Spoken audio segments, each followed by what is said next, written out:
Welcome to the Health Conscious Living Podcast. I'm Dr. Gail Myers, and today's special guest is Rick Ornelas. Rick is an ultimate success coach, best-selling author, and founder of iSpark Change. He helps individuals flourish personally and professionally by eliminating the roadblocks preventing their success. Rick wasn't always interested in helping others on a global scale, despite being pushed repeatedly in the direction by a near-death experience, family tragedies, and deaths. It wasn't until the ever-worsening times of 2020, when he was anxious, isolated, and desperate, that he finally got the wake-up call. His awakening came in the form of divine inspiration and an awe-inspiring spiritual connection when he least expected it.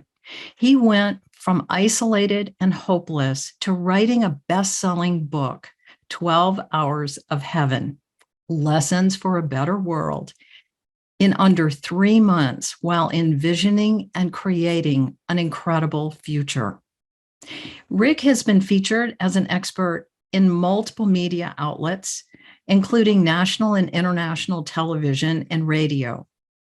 He is a regular writer for Lifehack, guest contributor for various websites, and has inspired listeners across the globe as a guest on over 80 podcasts, and this will make 81 plus. His next book, 12 Hours of Heaven, Time on Earth, is in the works. Welcome, Rick. Oh, thank you very much, Gail. It's a pleasure to be on your show, and it's a pleasure to, get to connect and have an awesome conversation. Thank you. Well, Rick, tell us about your healing journey and how you came to writing this book and creating an amazing platform, a global platform to help positive change on the planet. Wow. When you say it that way, it sounds so big and it sounds so daunting, but it's, I only take it one day at a time. And the reality is, Gail, is that I couldn't have predicted this for myself. I didn't know that I was going to be on this journey or, on this path a few years ago.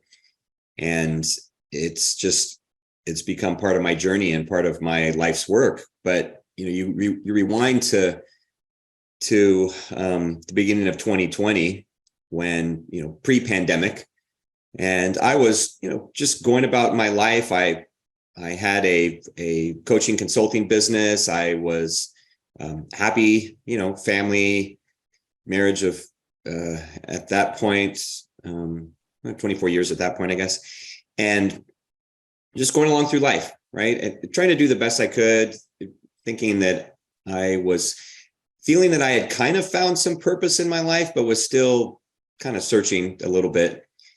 And then when the pandemic hit and quarantine and everything, and the whole world shut down, that's where everything changed for me, because I suddenly lost that illusion of control that we all feel we have over, every day.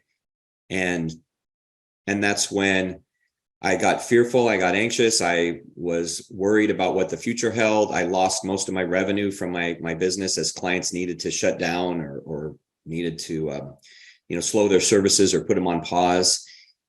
And I was worried. I was worried about how I was going to take care of my family and pay my bills and, all that good stuff. And I went into kind of that bad place for a few weeks and just, kind of the victim mentality and the woe is me.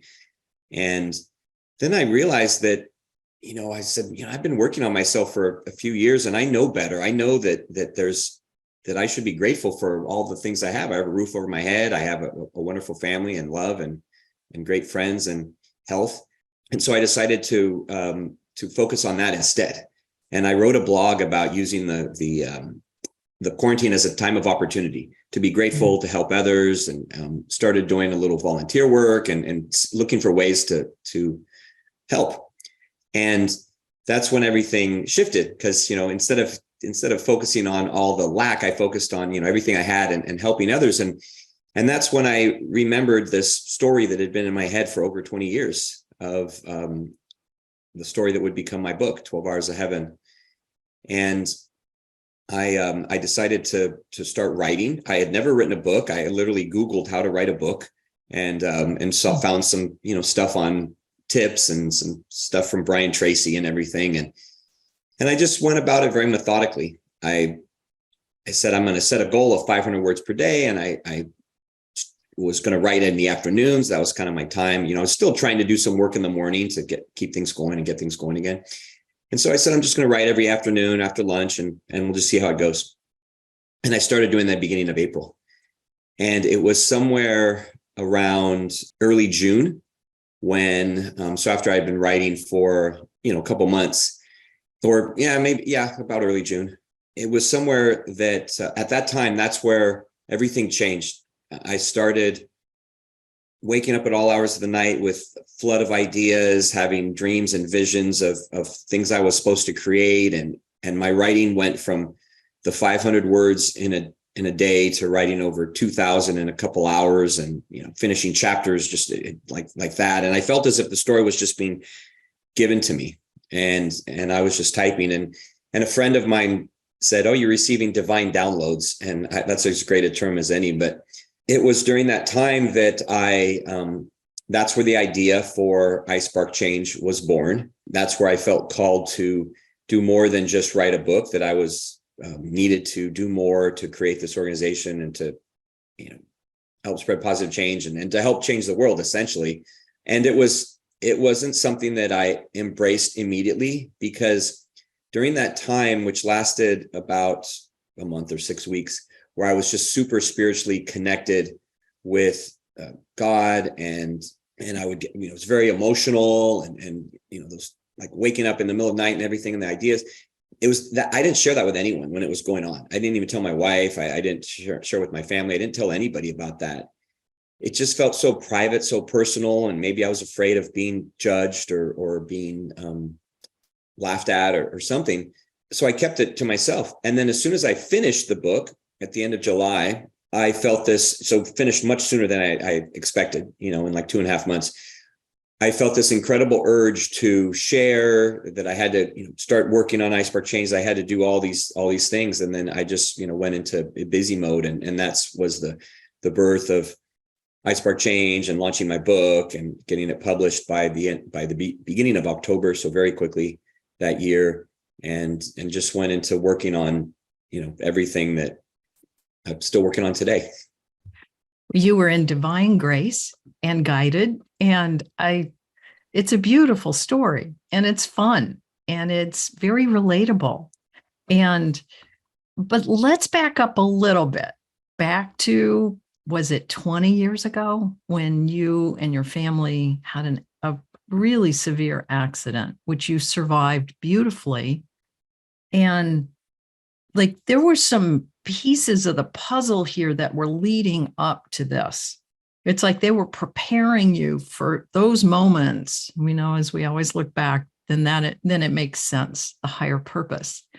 You're obviously here for a higher purpose, because you had a few opportunities to exit and you didn't, thank goodness. And so when you went through those traumas, how did you relate in a way that kept you going to because you have this timeline of positivity, even though we all dip down, right? Because that's normal. That's sure. It's what we're all going through. And you kind of went through your own 2020 back then. Yeah, it's very true. And you're right. That is essentially where the story begins. It's sometimes, when I first started sharing the story, it was like, how do I tell it? Do I start there? Do I start in COVID? And, I think COVID was the spark, the pandemic, because that's where I got writing and everything changed for me. But you're right. We're all on our own journey, and it's not in a silo, right? It's not just contained in one moment in time. There's a million moments in your past that make up who you are and how you've gotten to this point. And for me, a big turning point was it's 21, almost 22 years ago, when my wife and I were, we're starting a young family, or we'd started a young family. We were married a few years. We had 2 young girls at the time. We now have 3, and they're all fully grown. They're all out of the house now as of recently. And so we had two at the time, my daughters, Ciara and Kinsey, and they were 1 and 4 back then. And we were living in Southern California, and we were doing the best we could, and, kind of starting that early family life. And we had driven down, we lived a couple hours north of Los Angeles, and we had driven down south to go to a children's birthday party. And I don't even remember whose party it was. It doesn't really matter. But when we were coming home, we were driving on the freeway, and it started to rain. And it was the first time it had rained in a long time. And, the old saying, like, it never rains in Southern California. And it was, kind of true. And people were always kind of freaked out when it would rain after it hadn't rained in California, because the freeways were so slippery and unsafe. And so we're driving back, and it starts to rain really hard. I mean, really, really hard, where the wipers can't even clear the water. And we're driving along, and we see cars pulling off, because it's just tough to see. And we contemplate stopping, but in my youthful arrogance, and then you couple that with the fact that it was getting late. It was late on Sunday afternoon, and we were still a good ways from home. And we were, Tanya said, my wife said, if it gets dark, it's worse. And so we decided to continue on. And, I'm driving in the slow lane, but I'm probably driving faster than I should. Because again, when I was young, I was cocky, I was arrogant. I thought I was, invincible. Most of us were.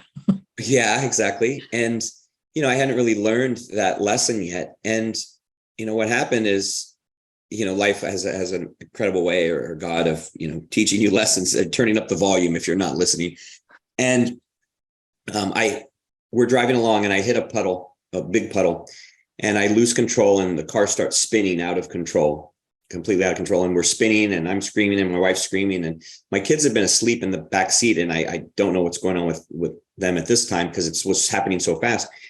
And we spin across 4 lanes to the left, and we're about to hit the center divider. And I'm trying to steer, do whatever I can, and it's fruitless. And then for some unknown reason, we don't hit the center divider, and we start spinning back the other way. And we spin back across the 4 lanes. We go off the shoulder, we go up a dirt embankment, and we hit a brick wall, and we flip over, and we land back on the wheels. And the windshield is smashed down to about our head level, and the roof, and the windshield is shattered, and the car is filled with glass, and the right side windows are shattered, and a bunch of glass everywhere. And the right side is all smashed from when we hit the wall. And miraculously, we were all completely unharmed. My kids had woken up. They were crying, but they seemed fine. They were just frightened. And my wife said she was fine. She said her arm was a little sore from banging into the door, banging into the impact. But we crawl out of my door. It's the only one that would open. We crawl out of my door, and we make our way to the side of the road there. And this elderly couple had pulled over, and the lady grabs a big blanket, and she wraps it around my wife, because it's still pouring at this point. And my wife is just sobbing, kind of uncontrollably, and holding my daughters as tight as she could, and thanking God that they're okay. And I'm talking to the gentleman, and he says it's the most incredible thing he had ever seen in his life. And, he had to have been at least probably 75. And he said, I can't believe that you guys are alive, that you got out of the car. They had called 911, and, ambulance came, the police came, and everything. And I'm thinking in my arrogance, I'm like, was it really that bad? Like, we're okay, we're okay. And, the car looked awful. And I had some pictures, that's back pre like digital pictures. I had some pictures of it, and I can't find the photos. I wish I could, but I didn't really think it was that bad until the next day. So the next day, we actually go off to the hospital. the ER doc didn't even want to check out my daughters. He's like, they're completely fine. And I make him check them out and like, no, they're fine. You know, and you as a doctor would know, like, I mean, he's looking at them. He's like, no, they're all good. Like there's nothing, you know, they don't even have a scratch. But, so then again, I'm thinking, oh, it's really not that bad. But my sister comes to pick us up to take us because our car had been towed off. And my sister comes to pick us up and take us home. And my younger daughter, Kinsey, she wouldn't get in the car. She's just crying and she didn't want to say no. And she didn't want to get in her car seat. And I was like, man, well, you know, I may think it's okay, but it's not okay to her, you know. And the next day, my father-in-law takes me down to the impound yard to pick up our things from the trunk and everything and get stuff from the car. And the car is sitting on the flatbed tow truck out front because it had come in, you know, late on a Sunday and it's just sitting there out. They hadn't even taken it off.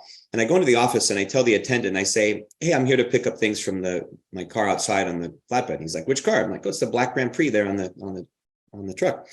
And he looks at me square in the eye and says, that's not your car. And I said, no, that's my car, you know, black Grand Prix. He's like, no, whoever was driving that is dead or in the hospital.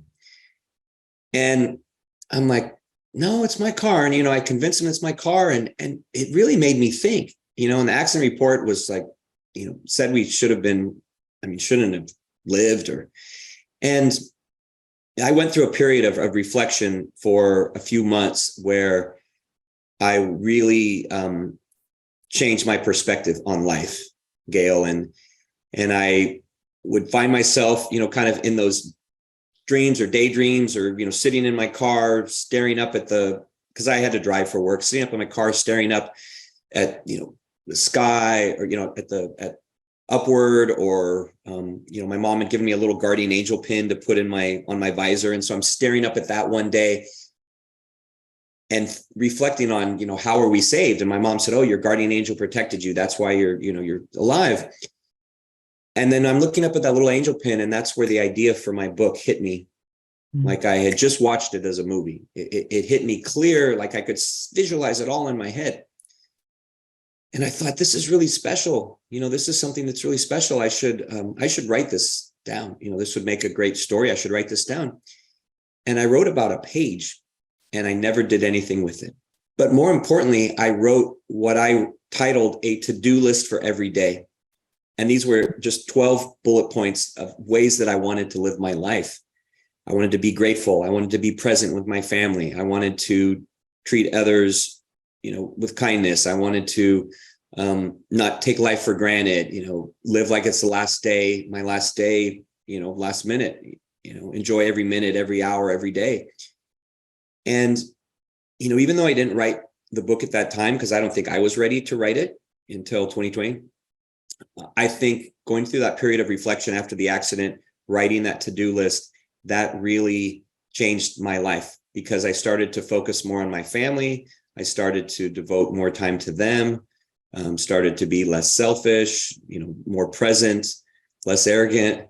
And I think, you know, that journey, it took me really those 20 years to really get to that place to where I could be, you know, probably the best version of myself, that I wasn't really living in that capacity. And I, you know, I'm stubborn. It took a long time. It took me 20 years to get there, 20 years of life and lessons and all sorts of, you know, other challenges along the way. But well, it's amazing. I too have been through a near-death experience. And as the audience knows, surviving a head-on collision by the grace of God, that was 105 mile an hour combined impact. Wow. And it makes you stop and realize that life is a precious gift and that it can change in any moment. And then what's really important is the love. Mm-hmm. We have accomplishments, we have many things that we've done, but when it comes down to it, it's really about the love and the people in our lives. That was my lesson. That was my deep awakening, that an appreciation for life. And I get the PTSD piece of, you know, you've had an accident, you're driving, and, you know, there's a healing that has to happen over time, especially as an author. I started to write a book in 2013 my accident was in 2011, I was still in the 5-year recovery, and I knew I wasn't ready. So 20 years, if you take all those 20 years and take all the lessons that you have learned and grown and who you are now to 2020, bring us to that man. Well, it's funny, and I agree with you. First, I'll just share, Gail. I agree with you about the love, because I was trying to find my purpose in life prior to 2020, prior to that happening.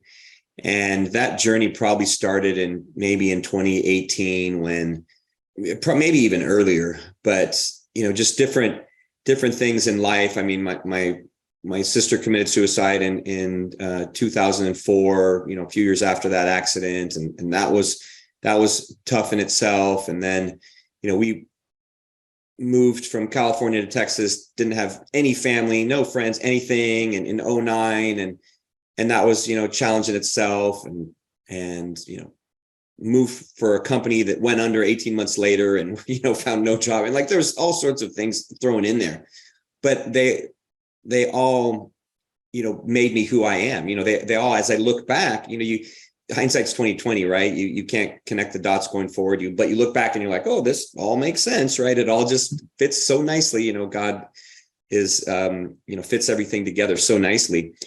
But in 2018, I really started trying to kind of figure out, what was my purpose, and started feeling, maybe that's when it started coming in my head, like you need to do more, you need to do more, or I was helping people, I was coaching at that time, but it's like, are you really having an impact? And that's when I had watched something from, I was working on personal development and different people, and reading different books and watching something. I read a book, Brendan Burchard, and he talked about, he had found his purpose and his 3 words. And my 3 words I came up with were, to love and to give and to serve. And I got a bracelet. I still wear it to this day. I wear bracelet. This is like the 3rd version, but I got a bracelet. And because my wife wants me to get a tattoo, and I'm not a tattoo person. So I'm just like, I'll just wear a bracelet. But I thought, hey, I think this is what it is, right? But I wasn't really, I was kind of doing it, yes, with my family and, maybe with others and stuff, but I wasn't really living that to the full capacity.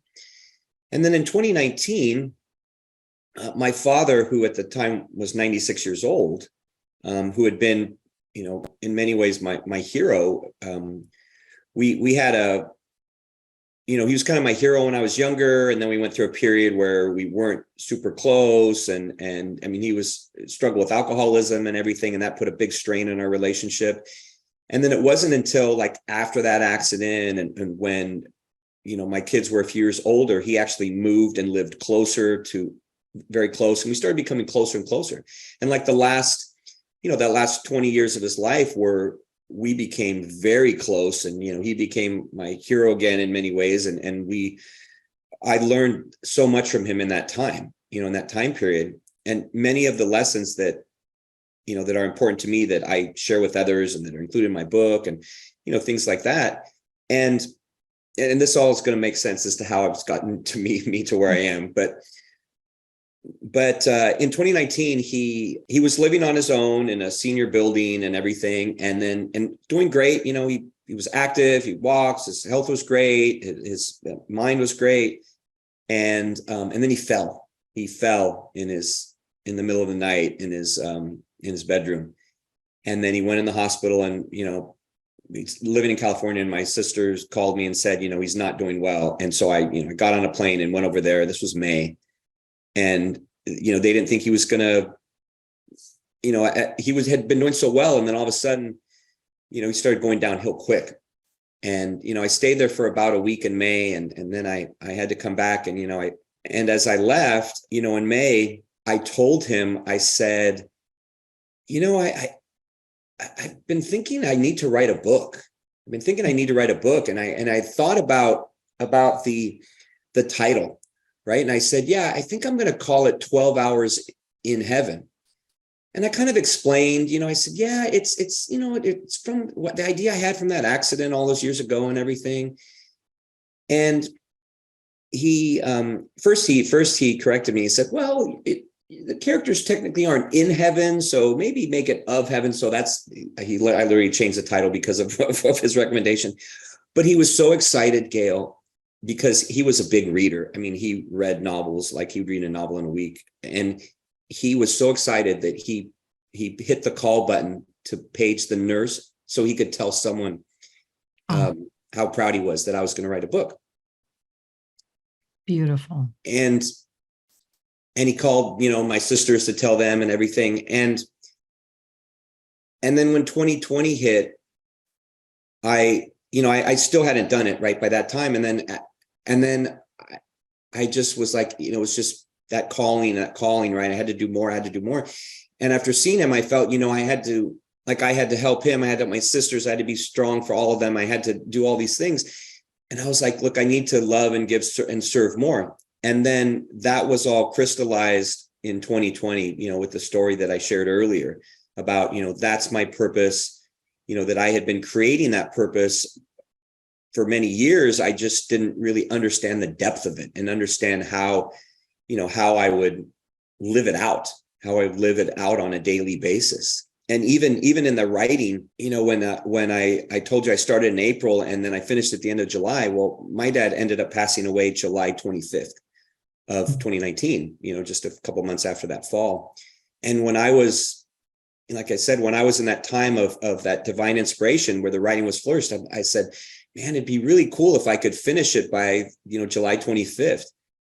And sure enough, I don't know, it was a long way off. Like I was not close to finishing the book when I started having those thoughts. But then that writing just flourished so much that I ended up finishing it on July 24th. I finished the book on July 24th, the day before his passing. And then I wrote the introduction or his dedication on the 25th and everything. And I share all that to say that, I think he had a big role in me becoming, because the most important things to him were family and faith and love.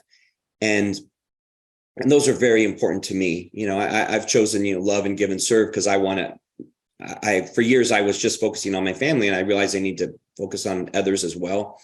And that, I'm like I said, my kids are all on their own now and they're doing phenomenal. And so they can, in essence, take care of themselves, if you will.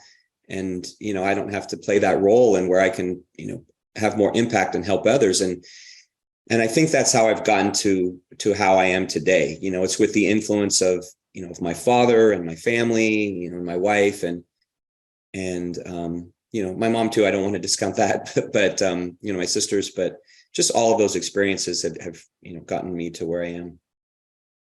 Yes. I mean, there's always a higher purpose in trauma. It's so hard to see it at the time, but there it is. And then you start to live it. And then there's divine timing, because not that we needed a pandemic on the planet, but that piece in and of itself was a great motivator for all of us to really reassess what we're doing, how we're doing it, and how we're really here. What's the purpose? And for me, listening to your story, I am so fascinated by the indomitable human spirit and how we each have such a special gift and a special mission. So tell us about I Spark Change and Impact Heroes. Oh, okay. Yeah. Fantastic. And thank you for asking, because that's really what I'm working on now is, I'm working on writing a second book, but after I got the book published and launched it and it's doing successful, I really shifted my focus to I Spark Change. And at the end of 2020, and I've been growing I Spark Change for the past couple of years. We just celebrated our 2-year anniversary. Congrats. And thank you. And been, in essence, growing it in a couple different ways. So one way is, our social media and our community online to share some positivity, some inspiration, some motivation on a daily basis to members of the community and share different things that are going to help inspire them to be better, right? To spread that positive change. And then the other component, which, I didn't see initially, was the social impact component and I didn't really, it was always a part of how I saw iSpark change, of having organizations, businesses, groups, having them be a part of iSpark change, but I didn't really know what it was going to look like, right? I didn't know what that would look like. And then, sometime in the past couple of years, I realized that that's the social impact component of it, that it's empowering others to elevate their social impact, because us as individuals, we can spread positive change. We can be positive. We can help influence others to make the world a better place. There's a lot of power in numbers. So, you or I are one individual, but you have an organization that has thousands of individuals, or, tens of thousands or hundreds of thousands of individuals, or even a company, even a business that has, 10,000 employees. That impact is exponentially greater, right? And the lives that they touch through their work. And so that's why I added the social impact component, that's how they fit within iSpark Change, is to help them see the power of impact and help them see that their work makes a difference in making the world a better place, and that everybody has the responsibility to make the world a better place. So the different components that we have now are, we have our social media, we have our community, we do all that on various platforms. And then I have my work as a coach, working with entrepreneurs, business owners, helping coach them, teaching them how to impact others and be better versions of themselves and help spread positive change. And then the last component would be my speaking, or my work that I would do with bigger organizations, and the connections and the networking with them to help connect all of us together. And all of the groundwork I've done for the past 2 years is to build our social media platform, which will be the world's first social impact, positive change social media platform that is 100% geared towards connecting and empowering individuals that do good in the world. And there's lots of disparate communities, groups on Facebook, entities like that. There's nonprofits, there's all sorts of things, but there's not one central hub where they can all be a part of, unless you do a Google search and start finding these things. Like, there's not one central place where you can find out about everyone, see profiles, learn about, it's kind of a cross between like a LinkedIn and a Match.com or something, where you have these profiles and you can connect with people and learn about them and support their work and help and help people from afar. There's no reason that you as a physician can't provide knowledge or your expertise to someone in Kenya that has some questions, about how you've built your practice, for example, and they want to know how to build an integrative medicine practice, and they turn to you as an expert because that's your expertise, and you do a Zoom and you help them, and then they're better off for it, right? And the world is better for it. And that's the community that we we've been laying that just basic foundation so far, and that's the community that, beginning in 2023, we start building that community. So I'm going to start looking for investors, venture capital funding to build the social media platform, to get it launched, and start building that community. Because our goal, last thing I'll share, Gail, is our goal by 2026 is to have 1 billion people in that community. And, there's 2.5 billion people in Facebook and 2 billion people on TikTok. That grew to almost 2 billion just in 2020 alone during the pandemic.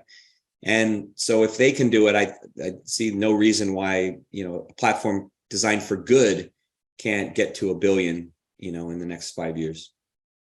Absolutely. And it's so exciting, because that's the other thing. The pandemic put everybody online. So now we really are connected. And I'm listening to you and I'm like, you're the Google for social impact. Yeah. Google and go to this site and you can get all this information and bring your gifts and share and collaborate. Most of us don't see ourselves or think of ourselves as heroes. How does iSpark change, define hero. Oh, yes, thank you. And you did ask about impact heroes. So when I first started all this and had the idea for iSpark change and everything, even for those 20 years, I never saw myself as a hero. I never saw myself as having a world-changing impact because I thought I was just too small. I mean, I'm like, oh, what am I going to do? I mean, I remember not voting in elections when I was younger because I'm like, what is my vote going to do? Right? It's just one person. And the reality is that each and every one of us can change the world every day with our actions. And I didn't realize that until a couple years ago when I started on this path, is that each day we have a choice to positively or negatively impact the world with just our mentality towards ourselves, how we go about our day, how we interact with others, whether we're giving them a smile or giving them a frown or turning the other way when we pass by a stranger and, not pretending we don't notice them because we don't want to make eye contact or anything. I mean, all those little things all have an impact on one another. And as I dove into, more research on psychology and different generational psychological issues as a result of the pandemic and everything, the more I saw that people need support from one another. People need connection. People need love, as you shared earlier. That's where the phrase impact heroes came from, for our community is that every one of us can create impact and be a hero to another. I started hearing different stories of what we phrased as a spark moment, and which is when there's a moment in time where you influence someone in another way, or they influence you in some way that has a ripple effect that goes far beyond that initial act and continues, way farther than you can even see. And the example I use often is that, you may smile at someone at the grocery store and you just go about your day and leave. And that may be the only smile they've seen that day. That may be the only hello they've heard that day. And it can lift their day up. It can change their whole outlook on life. And I've heard story after story of people that have, been on the verge even of suicide, even in taking their own life. And it was one little thing, one phone call, one text message, one smile that totally changed what they were thinking and what they were going to do. And I've had people relate that to me from my work of hearing me speak on a podcast or hearing me speak on an interview and the impact that it had on them. And that's when I realized that all of us are heroes. We all have impact. It's just if we choose to do so, on a daily basis. Just our presence and that hello, you could say spirit to spirit, hello, changes everything. That's what heals. And yeah, absolutely. It's so beautiful. Well, Rick, what from the wisdom that you have gained and how you've changed your life so beautifully and impacting globally and growing in that global impact, what 3 things would you like to leave the audience with? Well, I probably talk too much, but I think I can sum it up in 3, Gail. I would say number 1, first and foremost, is that what we were just talking about is that everyone makes a difference. So don't believe for 1 second, whoever is listening or watching this interview, don't believe for 1 second that you don't make a difference, that you don't matter, that all of us do, and we all create impact, and we all have the power to change the world because of that, that impact that we all contain within us, that we can all change the world and make the world a better place. So that's first and foremost, that's the most important thing. And then the second one I would say is to create your purpose, to, not let, days go by, years go by, 20 years go by or longer without creating that purpose in your life. And I used to think that, we need to find our purpose, that it's something you go out and search for. And I don't believe that anymore because, I had found it, but I wasn't creating it. I wasn't doing something with it. And that's where we have to, put it into action and really create. It's like the saying, knowledge is power, and not really, because you can have all the knowledge in the world and read 1,000 books a year, but if you don't do anything with it, then it's useless, right? So if you don't do anything with your purpose, then it's not going to benefit you or anyone else. So, really create that purpose. Just remembering that we're each so special. We each have an essence that is irreplaceable, and we each have gifts. And it's really just remembering what that gift is, and you spark that in yourself to share. Yeah, absolutely. I mean, 100%, that's so accurate. Gail, is that, and I didn't always see that for myself. And I know many others that I've interacted with or coached, they don't necessarily see that. And yeah, we're all filled with just, that incredible spirit of God and gifts. And, we just have to share that with others. And that would be, it's funny, you kind of took the third one for me, or presented it for me, but that's really the third one, is to share your gifts with the world. Because, I know for me, one thing I heard God tell me is that I was not sharing these gifts and talents and all these things that he had given me. And I wasn't, I was doing him a disservice by not, and myself obviously, and others, by not sharing them with the world, by just, not putting them to use. And, I see that as a sin, as not, if you're not going to use the gifts that you've been given, then, why were they given to you in the first place? And so I would say for any of your audience to share their gifts, with the world. Don't let fear get in the way and keep them from sharing those gifts. Because we're all filled, like you said, with that spirit and with a ton of gifts, and we just have to give them to others and help others with them. Thank you. So beautifully said. And so now, for those of you who are sharing your gifts with the world, how can they get in touch with you? Oh, thank you. And thank you. It's been a fantastic interview. I've very much enjoyed it. So thank you so much, Gail. You're welcome. But we're iSpark Change on any platform. So we have a very active Instagram. That's our biggest platform. But if it's I_spark_change there, but Twitter, we have a LinkedIn page and group on LinkedIn, Facebook page and group. Our website is isparkchange.com. So if they want to learn more about iSpark Change, they can go there. They can go to rickornelas.com, but just iSpark Change. If it's search iSpark Change, they can find us on any platform. They can follow us, have the iSpark Change podcast, so they can follow that to hear more about what we're doing and what's coming up in the future. And at our website, they can sign up to learn more about the future social media platform. And we don't send a bunch of junk or spam. We send one newsletter a month, just update on iSpark Change and our social impact heroes and the people that are making a difference in the world that we spotlight.